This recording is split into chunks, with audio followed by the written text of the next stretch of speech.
Wimarsho melanjutkan percakapan dengan Bambang Harimurti mengenai isu-isu apa yang paling penting strategis di Indonesia.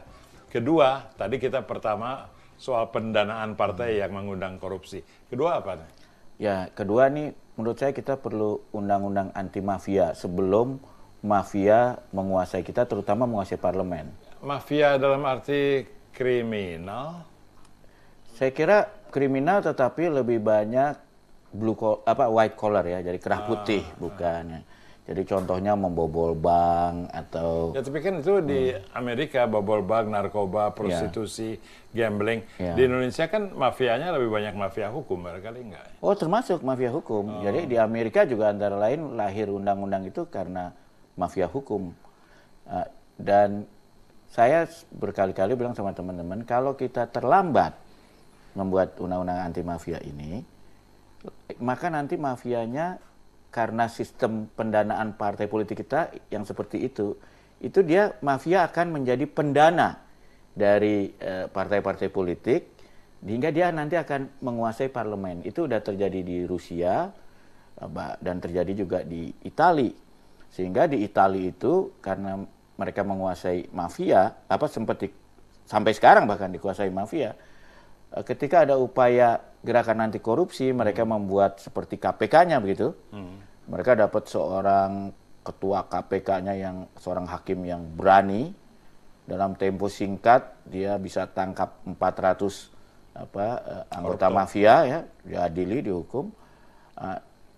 Tapi ketika di sidang, tiba-tiba mulai terbongkar bahwa sebagian uang mengalir ke anggota parlemen. Parlemennya gerah, mereka membuat undang-undang baru, melemahkan undang-undang anti mafianya. Lalu tidak berapa lama kemudian kepala KPK ini dibom. Habis, tidak ada satupun anggota badannya yang bisa dikenali. Nah, padahal dia pakai mobil anti peluru. Lalu sahabatnya menggantikan dia, ingin meneruskan. Kira-kira sebulan kemudian nasibnya sama. Dibom juga? Bom juga, mati juga. Mobilnya udah ganti. Nah, jadi dan akhirnya kita tahu bahwa sekarang memang di Italia itu ini kembali aja mereka berkuasa di parlemen. Nah, kalau kita lihat di Amerika, mereka dengan adanya Ricolo itu mafianya bisa dibasmi sehingga mafia bukannya sama sekali habis, tapi ya di daerah-daerah kapan itu di Amerika? Saya kira dia tahun 60-an mungkin ya dengan Ricolo. Sedini itu ya? Ya, sedini. Lalu zaman Kennedy masih ada. Masih ada. Jerman pun ikut dengan undang-undang yang hampir sama. Inggris juga dengan undang-undang yang hampir sama, dalam tempo 3 tahun 5.000-an orang bisa ditangkap. Karena kalau tanpa undang-undang anti mafia ini, kegiatan mafia yang bisa ditangkap tuh hanya pelaku di lapangan. Nah, sedangkan kalau dengan undang-undang anti mafia ini, donnya itu bisa ditangkap. Dan mafia itu bukan artinya, kalau kita kan bayangin mafia tuh, wah pakai cerutu, gangster, businessman. Brewok. Dengan undang-undang anti mafia ini, terakhir misalnya di Amerika, di Texas, sebuah pos polisi di Texas dinyatakan sebagai mafia. Sehingga seluruh anggotanya ditangkap karena wakil kepala pos polisi itu ternyata bandar narkoba. Wow.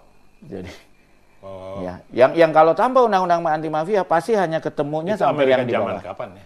Ini belum lama ini kejadian itu. Masih ada sisa-sisa jadi. Masih ada. Ya itu tadi karena ya mafia ini susah dibuktikan dengan undang-undang biasa. Ya, jadi biasanya kalau yang bisa ditangkap tuh hanya pelaku yang menusuk orang atau membunuh orang atau menjual heroin. Tapi untuk dapat ke atasnya, untuk mencari saksi nggak bisa. Karena siapa yang berani menjadi saksi terhadap mafia?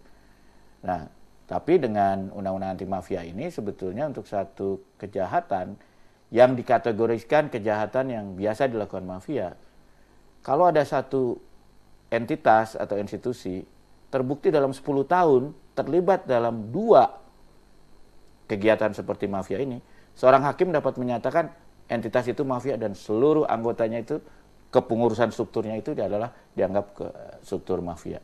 Sebetulnya prinsip terpenting sendi hukumnya dalam suatu undang-undang mafia tuh harus dibuat baru sekali atau ada tinggal digabung-gabungkan? Kalau harus seperti KPK, karena ini kejahatan luar biasa. Jadi nanti ada lembaganya juga. Kalau di Inggris misalnya namanya Serious and Organized Crime Agency. Jadi KPK bisa nggak dimasukkan ke dalam tugasnya, tugas bukan anti korupsi saja tapi anti mafia? Ya bisa, tapi menurut saya bisa khawatir fokusnya juga beda. Karena sempat di Inggris juga dipikirkan mereka ikut di Scotland Yard.